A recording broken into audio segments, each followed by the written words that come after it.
मैं एक primitive mother society में ट्रैवल करता हूँ जहाँ विमेन डोमिनेंट होती हैं और यहाँ मेन को वेस्ट समझा जाता है जो सिर्फ विमेन के सहारे खा सकते हैं, जिस पर फीमेल ग्रुप लीडर मुझे ट्राइब से बाहर निकाल देती है क्योंकि मैं चिल्ड्रन पैदा नहीं कर सकता हूँ। लेकिन जैसे ही मैं वाइनस की मदद से सबसे मोटी फिश पकड़ कर लाता हूँ जिस पर सभी विमेन मुझे अलग नजर से देखने लगती हैं, और फिर जब वो अभी भी कुछ ग्रीन जिंजर फ्रूट्स के लिए आपस में लड़ती रहती हैं, मैं तब तक मेन को ग्रिल्ड फिश खिला चुका होता हूँ। और ये सब सिर्फ इसलिए होता है क्योंकि मेरे पास वो चीज होती है जो ये कभी समझ नहीं सकती हैं। मेरे दिमाग में 5000 ईयर्स की सिविलाइजेशन विजडम भरी होती है जिस पर उस समय डैम्प केव के अंदर फीमेल टीम लीडर मुझे डिस्गस्ट भरी नजर से देखती है और ये यान को ट्राइब छोड़ने का रास्ता दे देती है। वह बीच में एक पत्थर पर बैठती है, टर्फ स्कर्ट पहने हुए, जिस पर मैं अपने फिस्ट्स भींचता हूँ और हूँ, और मेरे पीछे एक दर्जन से ज्यादा मेल लोग खड़े रहते हैं। इस समय केव दो ग्रुप्स में बंट जाता है। एक तरफ उमुया के साथ खड़ी फीमेल क्लैन होती है जिनके लेदर स्कर्ट्स काफी अच्छी क्वालिटी के होते हैं, और दूसरी तरफ मेरे पीछे खड़ा मेल क्लैन होता है। वो सिर्फ वेस्ट पर हेम्प रोप बांधते हैं और ग्रास से अपने बॉडी को कवर करते हैं या फिर बस स्ट्रिप्स पहनते हैं, जिस पर मेल ट्राइब्समैन उमुया के कोल्ड एक्सप्रेशन को देखते हैं, कांपते रहते हैं और रो भी नहीं पाते हैं। हर बार जब वो हंटिंग करते हैं वो प्री को हिट नहीं कर पाते, जिस पर उन्हें यूजलेस कहा जाता है कि तुम लोग कुछ नहीं जानते, तुम प्रैक्टिस भी नहीं कर सकते, तुम चिल्ड्रन भी पैदा नहीं कर सकते हो। और कुछ लोग जो रोज प्रैक्टिस करते हैं उन्हें भी ब्लेम किया जाता है कि वो ट्राइब के खाने में डिले कर रहे हैं। अगर तुम फूड भी नहीं ला सकते तो तुम्हारा कोई यूज नहीं है, निकल जाओ। उमुया की टोन ठंडी होती है और बाकी फीमेल क्लैंसमैन जो पॉरेज बना रही होती हैं वो भी कोल्ड तरीके से बिहेव करती हैं, जैसे उन्हें इससे भी ज्यादा नफरत हो। यह देखकर मेरी आंखें हल्की सी चमकती हैं क्योंकि मैं इस बैकवर्ड प्रिमिटिव एरा में ट्रैवल करके आया हूँ। इस दुनिया में विमेन ही सब कुछ होती हैं और मैट्रिनल सिस्टम बहुत ही स्ट्रांग होता है। लेकिन क्योंकि मैं एक ट्रेवर्सर हूँ, मुझे इस सिस्टम की कमियां और डेंजरस अच्छे से पता होते हैं। यहाँ कोई टेक्नोलॉजी नहीं है, कोई वेपन्स नहीं है, सब कुछ बैकवर्ड होता है। लाइफ ऐसी होती है कि 3 दिन भूखे रहो और 9 बार खाना सोचो। लोग ट्री बार्क, जिंजर फ्रूट और बीस्ट मीट खाकर सरवाइव करते हैं। गाइज, अगर आप क्रिकेट फॉलो करते हो तो मेरे पास आपके लिए एक ग्रेट न्यूज है। इंडियन प्रीमियर लीग 2026 स्टार्ट हो गया है। मैं सारे मैचेस इस ऐप के थ्रू फॉलो करूंगा। इसमें सब कुछ एक ही जगह मिलता है, latest match schedule, live matches का कवरेज और अपनी स्पोर्ट्स नॉलेज से अर्न करने का मौका। एंड आईपीएल के स्टार्ट के लिए इस टीम ने कुछ अमेजिंग गिफ्ट्स प्रिपेयर किए हैं। पूरा टूर्नामेंट के दौरान कैश प्राइजेस और एप्पल टेक के गिवअवेज होंगे, एक परफेक्ट चांस अपना फोन अपग्रेड करने का। और यही नहीं, आईपीएल के दौरान सभी नए प्लेयर्स को उनके पहले 4 डिपॉजिट्स पर बोनस मिलेगा। पहली बार ऐसा हो रहा है और अभी आप मैक्सिमम 70,000 तक का बोनस ले सकते हैं। प्रोमो कोड मांगा 400 के साथ। डिस्क्रिप्शन में दिए गए लिंक को फॉलो करो, वेबसाइट पर अपडेट्स चेक करते रहो और अपना गेमिंग बैंक अभी से रेडी करो।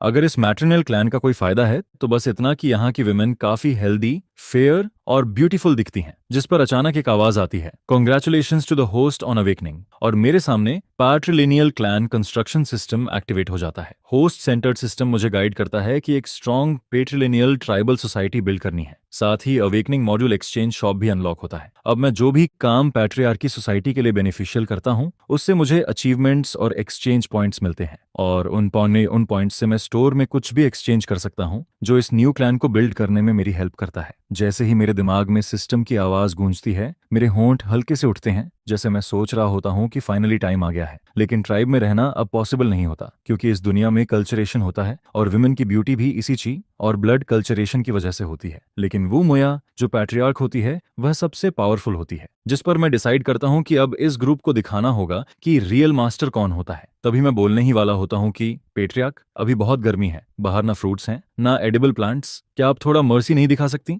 ये यन को मत निकालिए, थोड़ा वेट कर लेते हैं। तभी मैं वूमोया से आर्ग्यू करने ही वाला होता हूँ कि फीमेल क्लैन में से एक लड़की सामने आती है जो मेरी ही उम्र की होती है, लगभग 18 साल की। उसका शरीर कमजोर होता है लेकिन वह काफी लाइवली और ब्यूटीफुल दिखती है। उसकी वाटरी आईज में हल्की सी नमी होती है। वह वो मोया से कहती है कि नहीं, उसे पनिश मत कीजिए। यह वही लड़की होती है जो बचपन से मेरे साथ बड़ी हुई है और बाकी विमेन की तरह मुझे मंकी नहीं समझती बल्कि एक बड़े भाई की तरह रिस्पेक्ट करती है। जिस पर मैं उसे रोकते हुए कहता हूँ, बस बहुत हो गया वो मोया, तुम्हें सिर्फ मुझे निकालना है तो इस छोटी लड़की को बीच में मत लाओ। मैं खुद ही ट्राइब छोड़ देता हूँ और इन सभी मेन को साथ लेकर एक नया ट्राइब बनाऊंगा। और मैं तुम्हें बता देता हूँ, मैं ऐसा ट्राइब बनाऊंगा जो तुम्हारे विमेन रूल्ड ट्राइब से 1000 गुना बेहतर होगा। मेरी आंखें चमकती हैं और मेरी आवाज सुनकर वो मोया पहले थोड़ी शॉक्ड होती है, फिर अचानक हंसने लगती है। उसका शरीर हल्का सा हिलता है लेकिन उसकी स्माइल ठंडी होती है, जैसे उसे कोई बड़ा जोक सुनाई दिया हो। वह मुझे देखती है जैसे मैं कोई मजाक हूँ। जिस पर कुछ फीमेल लोग गुस्से में मुझे इंसल्ट करती हैं कि एक आदमी होकर टीम लीडर से ऐसे बात करने की हिम्मत कैसे हुई, और कुछ हंसते हुए कहती हैं कि यह आदमी ना हाउस बनाना जानता है, ना चिल्ड्रन संभालना और ना ही कुछ आता है, फिर भी ये कह रहा है कि यह उनसे 1000 गुना बेहतर ट्राइब बनाएगा। जिस पर वो कहती हैं,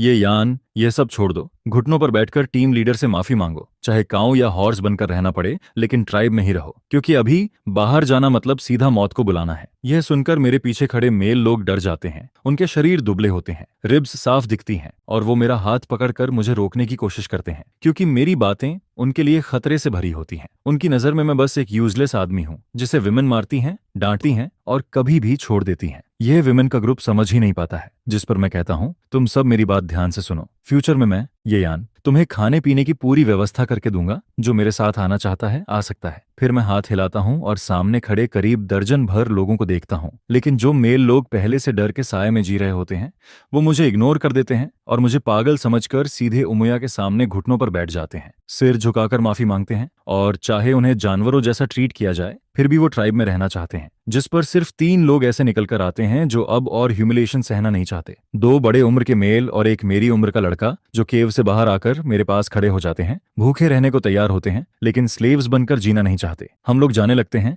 वो मेरे वर्ड्स पर पूरी तरह बिलीव नहीं करते, लेकिन उमैया के रशलेस बिहेवियर की वजह से अलग होने का फैसला कर लेते हैं। बाकी जो नील किए हुए लोग होते हैं, वो हमें डर और शौक भरी नजर से देखते हैं, जैसे हमने खुद अपनी मौत चुन ली हो। इसके बाद मैं बिना रुके सीधे केव से बाहर निकल जाता हूँ, और थोड़ी ही देर में पीछे से फुटस्टेप्स की आवाज आती है, जिस पर मैं मुड़कर देखता हूं तो एबन्यो होता है। वो कुछ नहीं बोलता, लेकिन उसकी आंखों में इमोशंस भरे होते हैं, और वो मेरा हाथ पकड़कर मुझे लिसाई जियांगुओ देता है।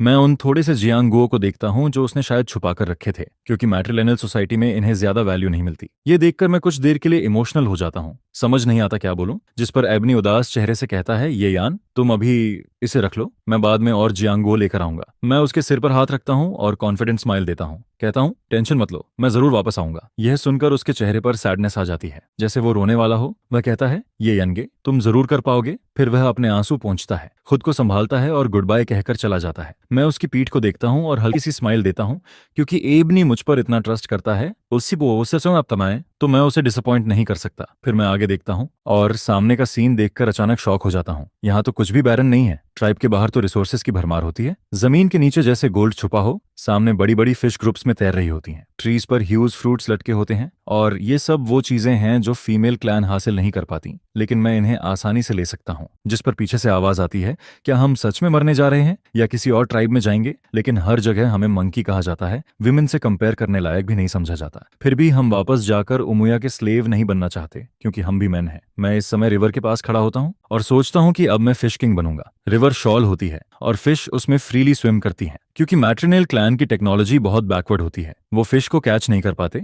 इसलिए ये फिश बिना किसी फियर के बड़ी और हेल्दी हो जाती हैं, और उनका मीट भी काफी टेस्टी होता है। अगर कोई एक फिश भी पकड़ ले तो नियर बाई ट्राइब्स उसे ट्रेड करके 3 मेल तक ले सकते हैं। जिस पर मैं डिसाइड करता हूँ कि अब मैं कुछ बड़ी फिश पकड़कर हमारी फूड प्रॉब्लम सॉल्व करूंगा। तभी उमहा मेरे पास आता है और पूछता है, ये यान, तुम क्या कर रहे हो? किस ट्राइब में ज्वाइन करने का सोच रहे हो? मैं उसे देखता हूँ, वह भी मेरी तरह सेम हालत में होता है, लेकिन उसकी आईज स्ट्रांग होती हैं और हमारा रिलेशन भी अच्छा होता है। मैं कहता हूँ, उमुहा, आओ मेरी हेल्प करो, मैं इस रिवर से फिश पकड़कर खाने वाला हूँ। और मैं नीचे बैठकर धीरे धीरे वाइनस से एक नेट बनाता रहता हूँ, जिसका साइज इतना होता है कि फिश उसमें आसानी से फंस जाए। यह सुनकर उमुहा शॉक्ड हो जाता है और कहता है, ये यान, तुम सच में पागल हो गए हो। हम लोग तुम्हें काफी देर से यहाँ कुछ करते देख रहे थे। हमें लगा तुम क्रेजी हो, इसलिए मैं बात करने आया, और तुम बोल रहे हो कि फिश पकड़ोगे। वो कहता है, फिश पानी में रहती है, उसकी स्पीड बहुत तेज होती है और वो स्लिपरी भी होती है, उसे पकड़ना इम्पॉसिबल है। मैंने खुद पूरे दिन एक फिश को फॉलो किया, तब जाकर मुश्किल से उसे टच कर पाया। मैं गारंटी देता हूँ कि हमारे पूरे ट्राइब में और आसपास के कई ट्राइब्स में भी कोई फिश को पकड़ नहीं सकता। यह सुनकर मैं रिवर के पास बैठा रहता हूँ। मेरे दिमाग में इरिटेशन चल रही होती है, कोई हेल्प करने वाला नहीं होता और ये सब मुझे ही करना पड़ता है। जिस पर मैं कहता हूँ, उमुहा, सीधी बात बताओ, मैंने कब तुमसे झूठ बोला है? अगर हेल्प करनी है तो करो, नहीं तो साइड हो जाओ। मैं अपना पसीना पोंछता हूँ और उमुहा का चेहरा डाउट से भरा होता है। वह पूछता है, क्या तुम सच में फिश पकड़ सकते हो? मुझे तो बिल्कुल बिलीव नहीं हो रहा, लेकिन अगर ये पॉसिबल हुआ तो टीम लीडर ने भी कभी इतना टेस्टी फूड नहीं खाया होगा। फिर वह मुझे सीरियस नजर से देखता है, क्योंकि हमारा रिलेशन हमेशा से अच्छा रहा है। उसने कहा कि मैंने उससे कभी झूठ नहीं बोला और सच में नहीं बोला। हर बार जब मैं हंटिंग पर जाता था, मैं बताता था कि कहाँ जियांगो और वाइल्ड वेजिटेबल्स मिलेंगे, और सच में वहां मिलते थे। जिस पर वो जितना सोचता है उतना ही कंफ्यूज्ड होता जाता है, और फिर आखिर में वह भी डिसाइड करके मेरे पास आकर बैठ जाता है। वो कहता है फिश हो या ना हो, मेन बात यह है कि हम बड़ी हैं। इस बार तेरी हेल्प कर देता हूँ, बाकी जो होगा देखा जाएगा। जिस पर मैं कुछ नहीं बोलता, एक तरफ तेंग वैन को फिक्स करता हूँ और दूसरी तरफ तेजी से काम करता रहता हूँ। आसमान धीरे धीरे येलो होने लगता है, टाइम कम होता जा रहा है और मुहा की हेल्प से काम की स्पीड भी बढ़ जाती है। थोड़ी दूर खड़े बाकी मेल लोग हमें देखते रहते हैं और कहते हैं कि ये यान सच में पागल हो गया है, ये क्या कर रहा है, ये तेंग वैन को ऐसे क्यों जोड़ रहा है, इसका कोई मतलब नहीं है। वो सोचते हैं कि मैं बस ट्राइब से निकाले जाने की बात एक्सेप्ट नहीं कर पा रहा, लेकिन उन्हें नहीं पता कि इस समय मेरा माइंड और क्लियर होता जा रहा है और मैं अंदर से बेटर फील कर रहा हूं। आखिरकार मेरे सामने एक बड़ा सा स्क्वायर नेट बनकर तैयार हो जाता है, जो 2 लोगों जितना ऊंचा और चौड़ा होता है। उसके चारों कोनों पर हैवी वेट लगा होता है और बीच में तेंग वान का स्ट्रांग जाल होता है। जैसे ही इसे रिवर में फेंका जाएगा, वेट नीचे सिंक करेगा और नेट फैल जाएगा। मैं उसे देखकर सेटिस्फाइड फील करता हूँ। ये काफी ड्यूरेबल होता है, इसे कई बार यूज किया जा सकता है। जिस पर उमुहा ब्लैंक फेस से उसे देखता है और कहता है, मुझे लगा तुम कुछ बड़ा कर रहे हो, लेकिन तुमने तो बस एक स्ट्रॉ मैट जैसा बना दिया, इसका क्या यूज है। मैं हल्की सी स्माइल देता हूँ और कहता हूँ, जल्दी क्या है, वेट करके देखो। फिर मैं नेट को फोल्ड करता हूँ, उसे पकड़कर रिवर के पास जाता हूँ और अचानक उसे पानी में फेंक देता हूँ। नेट परफेक्टली खुलता है, वेट उसे नीचे खींचता है, बबल्स ऊपर उठते हैं और वह रिवर के बॉटम में सेटल हो जाता है। मैं वहीं खड़ा रहता हूँ, हाथ में रोप पकड़कर, जिस पर उमुहा चिल्लाता है, तुम क्या कर रहे हो, इतनी मेहनत से बनाया था और तुमने उसे ऐसे ही पानी में फेंक दिया। उसका फेस रेड हो जाता है और वो गुस्से में मुझे देखता है, कहता है कि मुझे तुम्हारी हेल्प नहीं करनी चाहिए थी, लेकिन मैं बस उसे इग्नोर करता हूँ और कहता हूँ, जल्दी हेल्प करो। मेरे दिमाग में सिर्फ कैलकुलेशन चल रही होती है, हाथ लगातार रोप खींच रहा होता है। वेट के हिसाब से लगता है कि नेट में कुछ फंसा है, जिस पर उमुहा भी मजबूरी में हेल्प करने लगता है, लेकिन उसकी नजर मुझ पर ही रहती है,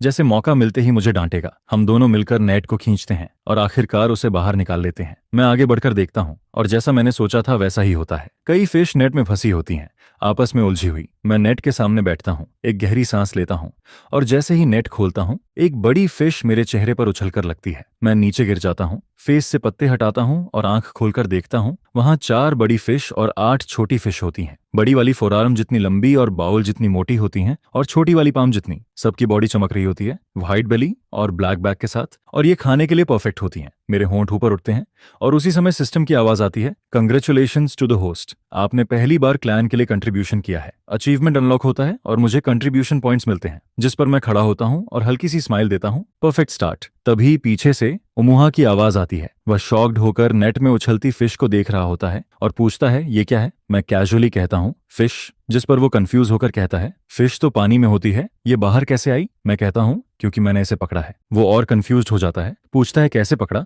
जिस पर मैं नेट की तरफ इशारा करता हूँ और कहता हूँ, इसे फिश नेट कहते हैं। वो और भी ब्लैंक हो जाता है, कहता है, तुमने इस स्ट्रॉ मैट से फिश पकड़ ली। मैं कुछ नहीं बोलता, बस नेट से एक बड़ी फिश उठाकर उसकी तरफ फेंक देता हूँ ताकि वो खुद फील करे। वो फिश को पकड़ता है, उसे अपनी आर्म्स में होल्ड करता है और शौक में उसे देखता रहता है, जैसे उसे समझ ही नहीं आ रहा कि ये रियलिटी है या इमेजिनेशन।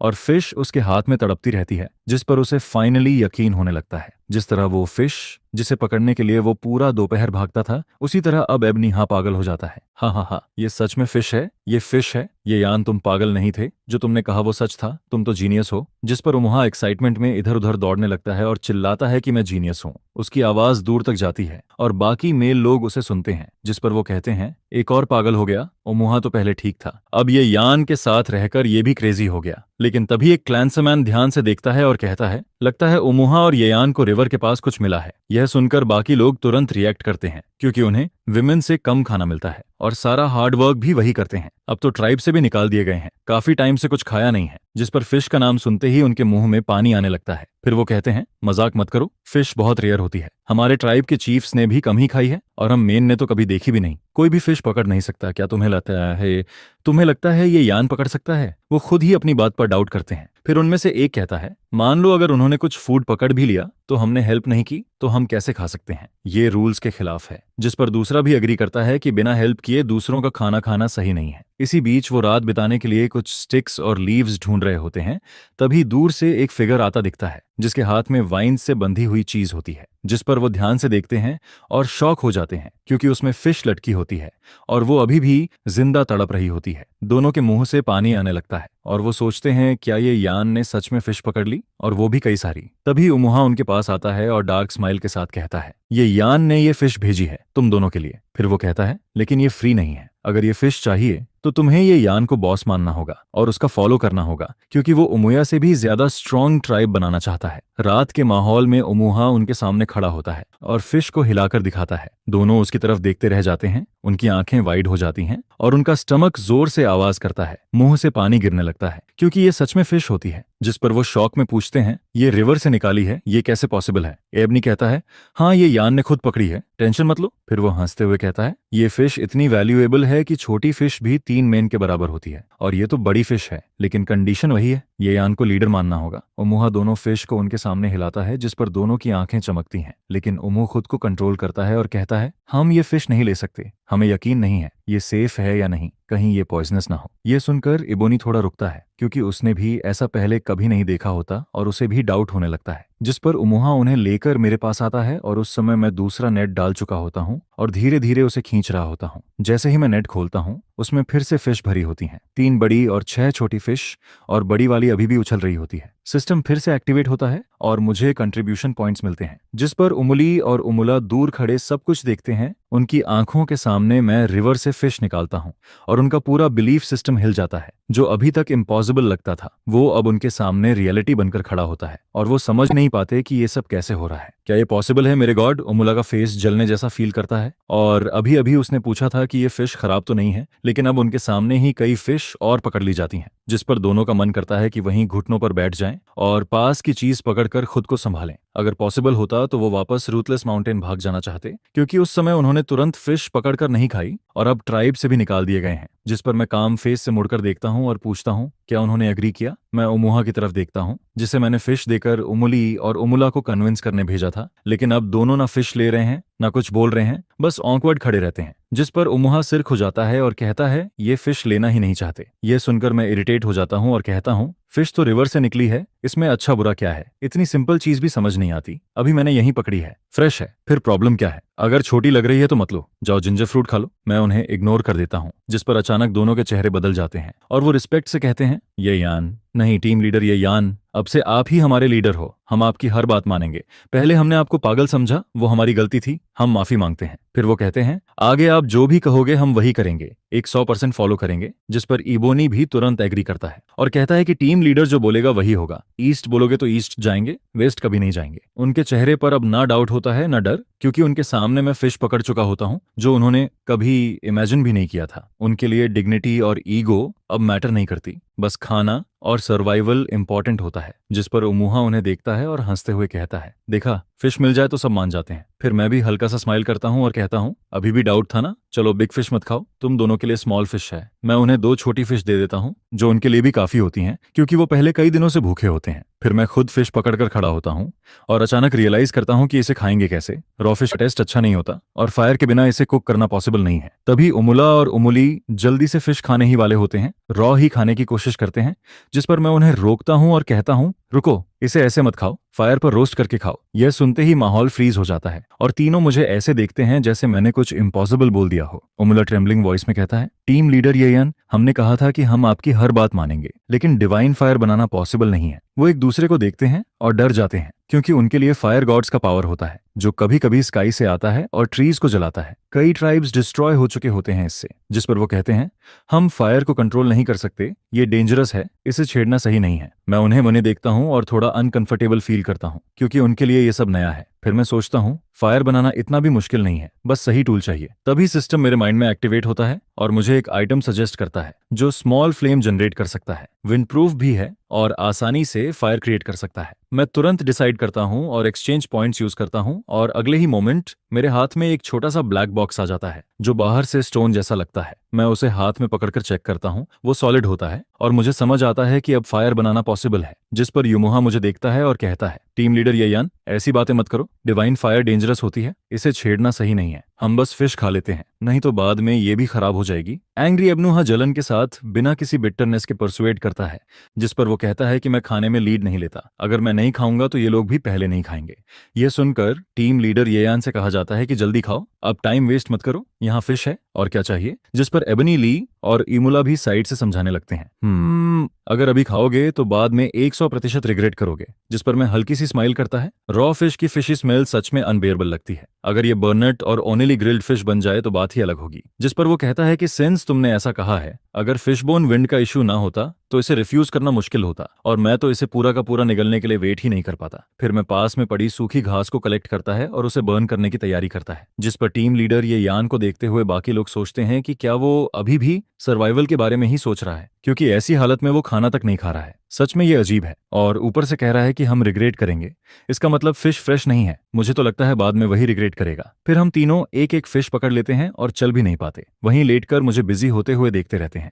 जिस पर मैं आखिरकार एक सॉफ्ट सॉइल वाली जगह ढूंढ लेता है और स्लेडर ब्रांचेस को जमीन में डीप इंसर्ट करता है। क्लर्ड स्टोन्स और आसपास के स्टोन्स से उसे घेरता है। फिर ड्राई ग्रास और बार्क रखता है, फायरवुड सेट करता है और फिर एक विंड प्रूफ लाइटर निकालकर उसे इग्नाइट करता है। जिस पर इस बेहद डार्क प्रिमिटिव एरिया में पहली बार फायर अपीयर होता है और एक नोटिफिकेशन आता है कि congratulations to the tree lord for completing the achievement Jurong shrine, और इसके साथ 20 कंट्रीब्यूशन पॉइंट्स मिलते हैं। इसके बाद मैं रिवर के पास जाकर फिश को कट करता है, उसके इंटरनल ऑर्गन्स निकालता है, उसे ब्रांच में फिक्स करता है और लाइटर को डिच फायर के पास ले जाता है। उसी समय उमुहा, जो हल्का स्वेटिंग कर रहा था, स्लीपी फेस के साथ उठता है और टॉयलेट जाने के लिए बढ़ता है। तभी अचानक उसे फायर दिखता है, जिस पर वो मुड़कर देखता है और डार्क नाइट में वहीं स्टंडेड रह जाता है। मेरे साइड फेस पर फायर की लाइट पड़ती है, जो प्रिमिटिव लोगों के लिए सबसे ज्यादा डरावनी चीज होती है। ये वही फ्लेम है जिसे वो गॉड और डिवाइन फायर मानते हैं। जिस पर उमुहा एक डिस्टॉर्टेड चीख निकालता है और डर के मारे जमीन पर गिर जाता है।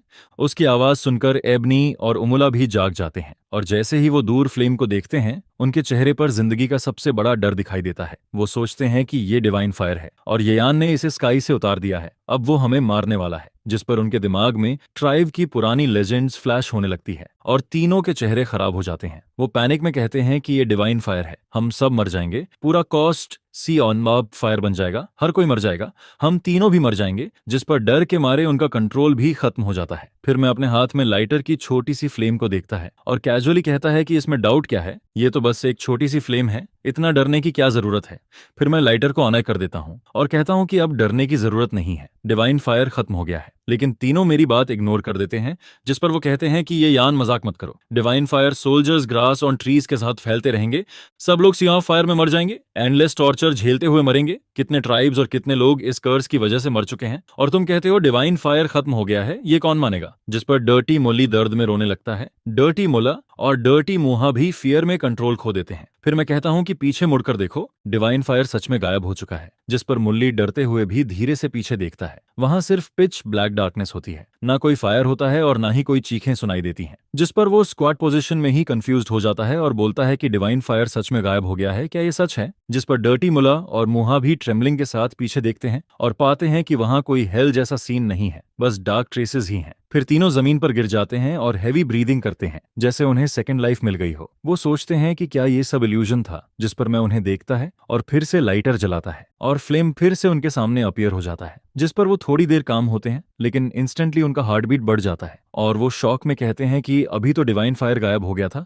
फिर ये वापस कैसे आ गया। उनके लेग्स वीक हो जाते हैं और वो भाग भी नहीं पाते। तीनों की हालत ऐसी हो जाती है कि वो रो भी नहीं पाते। जिस पर मैं कैजुअली कहता हूं कि अब तो यकीन हुआ, जिस डिवाइन फायर को तुम डिजास्टर मानते हो उसे मैं इजीली कंट्रोल कर सकता हूं। फिर मैं लाइटर को ऑन ऑफ करता है, फ्लेम कभी जलती है और कभी बुझ जाती है। जिस पर तीनों बिल्कुल स्टन्ड रह जाते हैं। जिस पर डर्टी मूली शॉक्ड फेस के साथ कहता है कि तुम डिवाइन फायर को कंट्रोल कर सकते हो, ये कैसे पॉसिबल है, ये तो सिर्फ गॉड्स के पास होता है। जिस पर डर्टी मुहा डर के मारे सिर हिलाता है और कहता है कि ये इम्पॉसिबल है, बिल्कुल इम्पॉसिबल है, ये हो ही नहीं सकता, ये पॉसिबल ही नहीं है, कॉमन सेंस तक नहीं है। जिस पर डर्टी मुल्ला मेरे हाथ में जलती फ्लेम को घूरता है और आधी आंख भी खोलने की हिम्मत नहीं करता है। जिसे वो लोग वीक गॉड की डिवाइन फायर मानते हैं, वही एक्चुअली मेरे कंट्रोल में है। जिस पर जब तीनों शॉक में खड़े रहते हैं, मैं फिर से लाइटर जलाता हूँ, झुककर हुक फायर में फ्लेम लगा देता हूँ और फिर वो तीनों बस मुझे फिश ग्रिल करते हुए देखते रहते हैं। फिर जब ग्रिल्ड फिश रेडी हो जाती है, मैं ब्रांच को बाहर निकालता हूँ और उस बर्नट और ऑनिली ग्रिल्ड फिश को देखकर एक्साइटमेंट फील करता है। सिंस यहाँ आने के बाद से मैं सिर्फ सॉर जिंजर फ्रूट और वाइल्ड वेजिटेबल्स खा रहा था, जो निगलना भी मुश्किल था। जिस पर अब फाइनली ग्रिल्ड फिश खाने का मौका मिलता है और दिल में अलग ही फीलिंग आती है। लेकिन फिर भी ग्रिल्ड फिश थोड़ा प्लेन लगती है।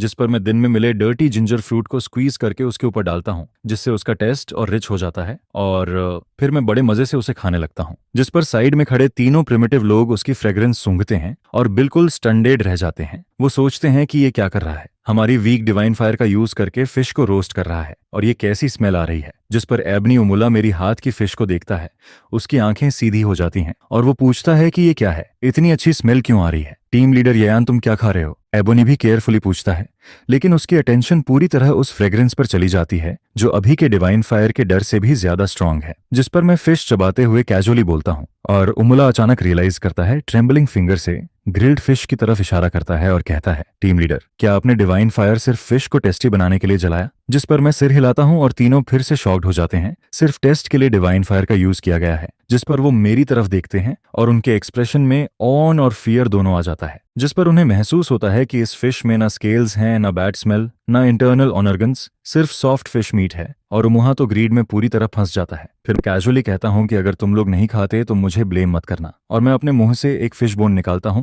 जो उनके लिए जैसे शॉक जैसा होता है। जिस पर वो पहले डिसाइड कर चुके थे कि मुझ पर डाउट नहीं करेंगे, लेकिन अब रिग्रेट फील करते हैं क्योंकि उन्होंने पूरी फिश खा ली थी और स्टमक भी फुल था, फिर भी ग्रिल्ड फिश के सामने खुद को रोक नहीं पाते हैं। मैं उनके एक्सप्रेशंस देखकर हल्का हंसता हूं, क्योंकि प्रिमिटिव लोगों के लिए ग्रिल्ड फिश इमेजिन करना भी मुश्किल होता है। जिस पर मैं ब्रांचेस पर लगी 3 फिश में से एक निकालता हूं और उन्हें दे देता हूं, और कहता हूं कि एक मैं अपने लिए रखता हूं, याद रखना अगर मेरा खाना खाओगे तो काम भी करना पड़ेगा। जिस पर वो थोड़ी देर हेजिटेट करते हैं, क्योंकि डिवाइन फायर पर ग्रिल्ड फूड खाने का डर रहता है, लेकिन स्मेल इतनी अच्छी होती है कि कंट्रोल नहीं कर पाते हैं। एबनी हार सबसे पहले आगे बढ़ता है, ग्रिल्ड फिश लेता है और बड़े बड़े बाइट्स में खाने लगता है, और बाकी दोनों को कुछ भी नहीं देता है। जिस पर वो लोग पैनिक में उसके मुंह से छीनने की कोशिश करते हैं, लेकिन तब तक ऑलमोस्ट पूरी फिश खत्म हो चुकी होती है, बस थोड़ा सा टेल बचता है, जिसे दोनों आपस में बांटते हैं और खाते हैं। जिस पर वो रिग्रेट करते हैं, कहते हैं कि हमने गलती कर दी, इतना कम हिस्सा मिला, एबनू तुम बेकार हो। और मैं दूर से ये सब देखकर बिना सरप्राइज हुए अपनी ग्रिल्ड फिश खाता रहता हूँ। फिर लेट नाइट हो जाती है। अचानक फुटस्टेप्स की आवाज आती है,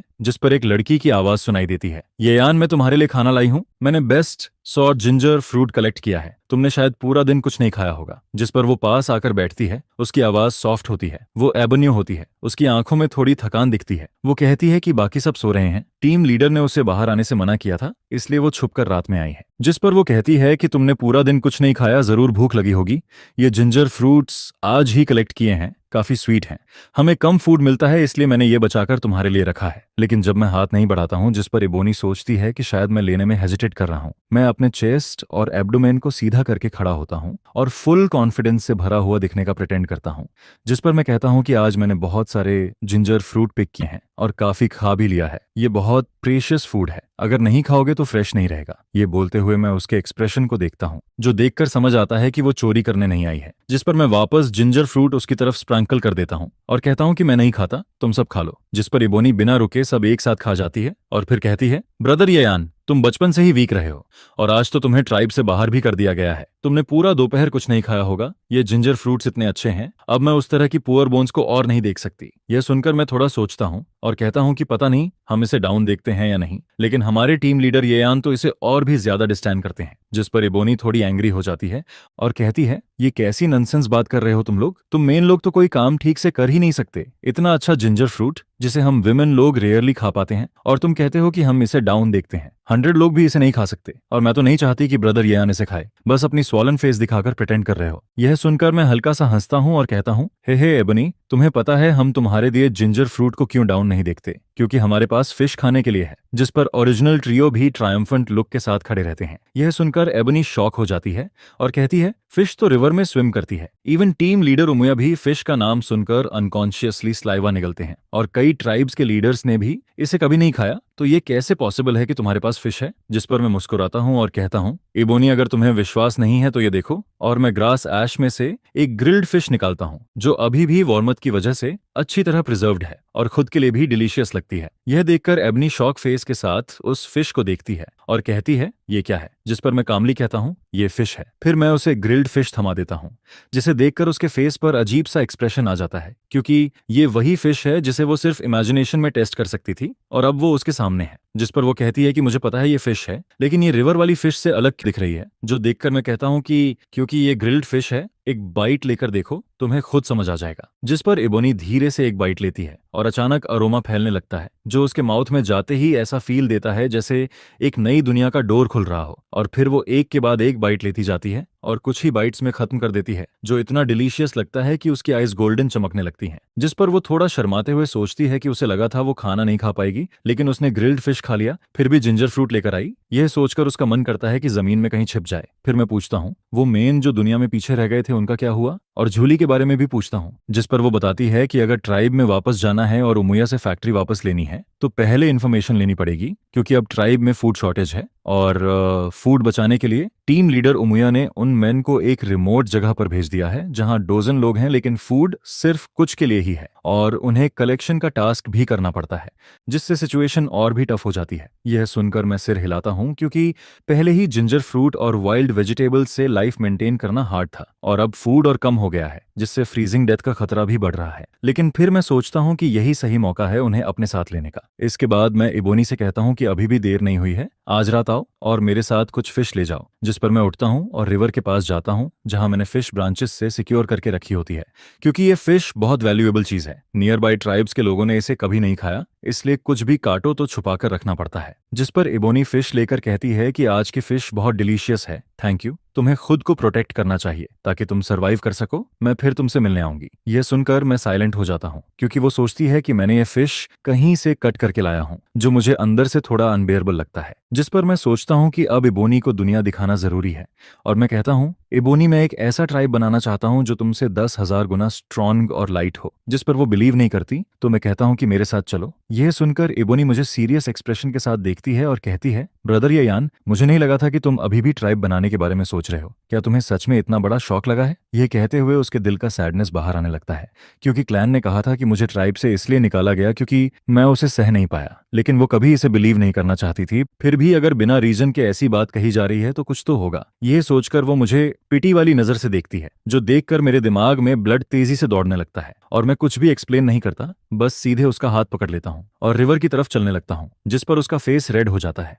और वो मजबूरी में मेरे साथ चलती रहती है। जैसे ही मैं रिवर के पास फिश किंग को उठाता हूँ, वो लाइवली फिश उसके सामने आ जाती है, जिस पर बाकी सब लोग बिल्कुल डम्फॉन्डेड हो जाते हैं और पूछते हैं ये क्या है। ट्री की बड़ी फिश, छोटी फिश सब जंप करती हुई दिखती है, जिस पर एबनी वहीं पर स्टनड खड़ा रह जाता है। उसके फेस पर डिसेबिलिटी साफ दिख रहा होता है। ब्रदर यान, तुमने ये फिश पिक की है? एबनी धीरे से पूछता है, जिस पर मैं कहता हूँ क्या पिक की? ये मैंने कैच की है इस फिश किंग के साथ। जिस पर मैं कैजुअली कुछ फिश नेट से निकालता हूँ, उन्हें कॉपर बॉल से स्क्यूअर्ड करता हूँ और उसे दे देता हूँ। जिस पर वो कहता है, तुमने ये फिश कैच की? मुझे सच में कॉन्फिडेंस नहीं हो रहा। जिस पर मैं कहता हूँ, फिश अपने पास रखना, याद रखना किसी और को पता नहीं चलना चाहिए, और आगे से मुझे डाउन मत समझना, सुना तुमने?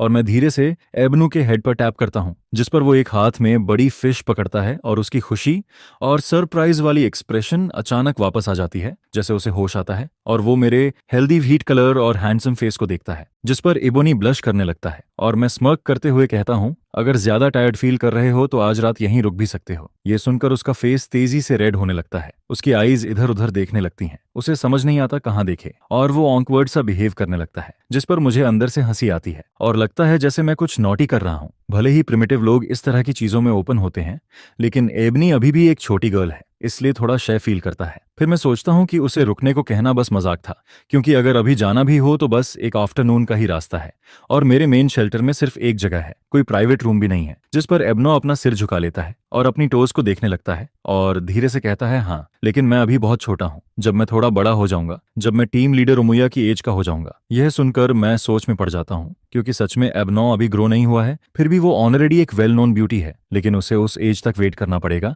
जिस पर वो खुद अपनी बात से ऑकवर्ड फील करने लगता है और उसकी बातों में कुछ अजीब मीनिंग आने लगता है। तभी अचानक मुझे होश आता है और तब तक एबन जा चुका होता है। जिस पर मैं दूर आसमान की तरफ देखता हूँ, जैसे खो गया हूँ। फिर तुरंत ओरिजिनल ट्रायो को हाउस बनाने का ऑर्डर देता हूँ, क्योंकि अब मुझसे वेट नहीं होता, बिल्कुल भी वेट नहीं होता, और मैं जल्दी से चेस शॉप में जाकर सो जाता हूँ। अगले दिन ट्राइब के साउथ वेस्ट में फ्रीजिंग स्नो के बीच येलो फेस वाले मैन चुप रहते हैं, एक वर्ड बोलने की भी ताकत नहीं होती, और वहां का एनवायरनमेंट डार्क, डैम्प और कोल्ड होता है। जो लोग कल मेरे साथ नहीं आए थे, वही लोग अब डेड स्किन और टायर्ड फेस के साथ खड़े रहते हैं, जिस पर उन्हें कलेक्शन टास्क भी करना पड़ता है और उनका फूड भी हाफ कर दिया गया है। जिस पर उनमें से एक आदमी जो क्रॉस लेग्ड प्रैक्टिस कर रहा होता है, वो पेन में आवाज निकालता है एबनी एबनी वो पागल हो गया है। यह सुनकर बाकी लोग उसे हिलाने की कोशिश करते हैं, जिस पर वो आदमी अचानक आइज खोलता है। उसकी आइज ब्लड शॉट होती हैं। वो तेज सांस लेता है, स्वेट से भीगा हुआ होता है और ऑलमोस्ट मर ही जाता है। यह देखकर एबनू डर जाता है, क्योंकि अगर वो न्यू गॉड में वापस चेंज नहीं करता तो वो भी बाकी कल्टीवेटर्स की तरह मर जाता।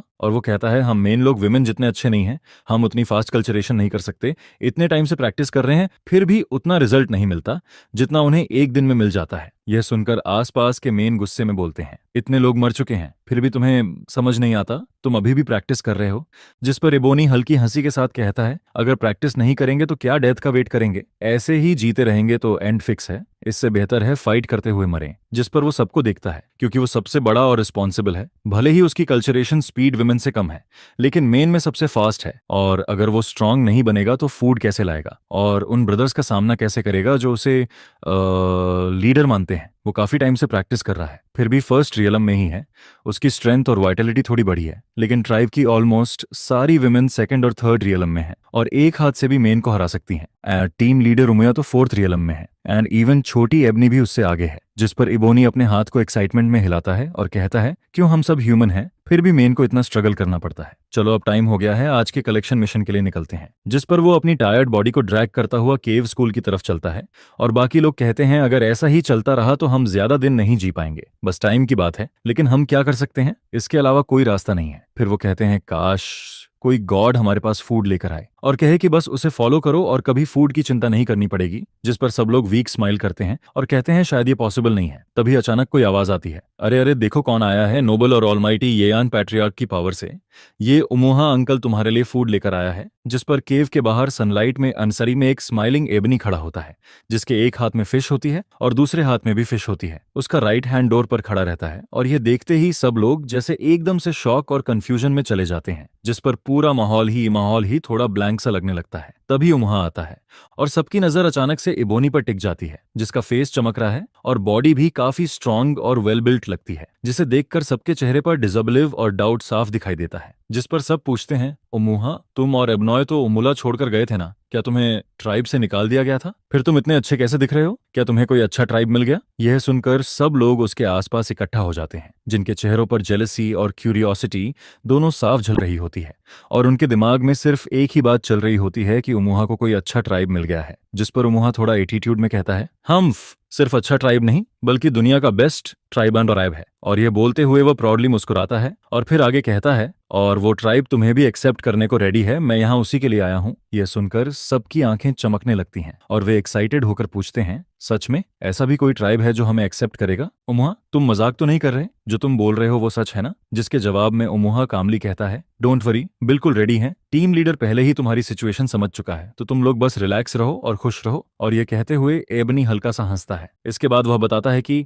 आज सुबह मैंने उसे उन लोगों के पास भेजा था जो पहले हमारे साथ नहीं गए थे और उसका काम था उन्हें कन्विंस करना। जैसा मैंने कहा था, उमुली और उमुराजे को भी साथ लाना है और हाउस केव बनाना है। जिस पर वह कैजुअली जोड़ता है, कल हमने अच्छा खाया पिया तो आज थोड़ा काम भी करना पड़ेगा। फिर उमुआ थोड़ा मिस्टीरियस टोन में कहता है, हमारा ट्राइब नदी के किनारे है, ज्यादा दूर नहीं, बस हमारे ट्राइब के एज पर ही है। यह सुनकर सब लोग कंफ्यूज्ड हो जाते हैं और तभी वह जोर से बोलता है, और हमारे टीम लीडर हैं नोबल और पावरफुल येयान। यह सुनते ही सबका एक्साइटमेंट तुरंत खत्म हो जाता है और माहौल अचानक से ठंडा पड़ जाता है। येयान? वही येयान? क्या वो वही नहीं जो शौक सहन नहीं कर पाया था? कोई कहता है। जिस पर दूसरा बोलता है, हाँ, कल वही खाना सर्व कर रहा था और उमुया टीम लीडर को थ्रेटन भी कर रहा था और कुछ ट्राइब बनाने की बात कर रहा था। फिर सब हंसते हुए कहते हैं, एक आदमी ट्राइब कैसे बना सकता है? ये पॉसिबल ही नहीं है। और यह सोचकर सब डिसअपॉइंटेड हो जाते हैं और डिसाइड करते हैं कि वे फिर से बाहर जाकर रिसोर्सेज कलेक्ट करेंगे। जिस पर उमुहा हल्की मुस्कान के साथ कहता है, तुम लोग बिलीव नहीं करते, लेकिन टीम लीडर येयान ने मुझे खाना लेकर आने को कहा है। अगर खाना चाहिए तो तुम्हें उसके ट्राइब में ज्वाइन करना होगा। और यह कहते हुए वह अपने होंठों को थोड़ा ऊपर उठाता है। जिस पर कोई बोलता है, कल तुम लोग सिर्फ 4 थे, 4 लोग क्या ही कर लेंगे? अगर तुम जिंजर फ्रूट और वाइल्ड वेजिटेबल्स भी लाओ तो भी कुछ खास नहीं होगा। यह सुनकर सब एक दूसरे को देखते रहते हैं। तभी अचानक उमुहा कहता है, रुको, ये देखो, ये फिश है। और यह बोलते हुए वह अपने हाथ में पकड़ी हुई चीज दिखाता है, जिसकी लंबाई उसके दोनों फोरआर्म्स जितनी होती है, जिसे देखकर सब हैरान रह जाते हैं, क्योंकि बचपन में उन्होंने सिर्फ छोटी सी फ्राई देखी थी जो मुश्किल से उंगली जितनी होती थी, लेकिन उसका टेस्ट सबसे बेस्ट था जो उन्होंने कभी खाया था। ऐसे में इतनी बड़ी फिश देखकर सबके दिमाग में डिसबिलीफ छा जाता है। कोई कहता है, ये कैसे पॉसिबल है? क्या टीम लीडर ने सच में ये खाया होगा? जिस पर कुछ लोग कहते हैं, उमुहा ये यान के साथ फिश पकड़ने गया था, ये मजाक है क्या? और सब उसी डायरेक्शन में देखते रहते हैं जहां उमुहा इशारा कर रहा होता है। उमुहा के हाथ में वो बड़ी फिश अभी भी लटकी रहती है, जिसकी बॉडी रूट्स और वाइनस में फंसी हुई होती है, और उसका साइज देखकर सब कंप्लीटली शॉक्ड हो जाते हैं। ये सच में फिश है? ये कैसी फिश है? वे हैरानी से कहते हैं। कई दिनों से प्रॉपरली कुछ न खाने वाले लोग बस उन दो बड़ी फिशेस को घूरते रहते हैं और उनके गले में पानी अपने आप भरने लगता है। सच में ये फिश है? एबनियो सच में फिश पकड़ सकता है? ये कैसे पॉसिबल है? सब हैरानी से सांस लेते हुए कहते हैं, ये खाना है, ये सच में खाना है। कुछ आदमी एक्साइटेड होकर कहते हैं, और उनकी आंखों में हंगर साफ दिखती है, जिस पर वे अचानक से तेजी से आगे बढ़ते हैं, जैसे भेड़िए अपने शिकार पर टूट पड़ते हैं और सीधा उन बड़ी फिशेस की तरफ दौड़ लगाते हैं।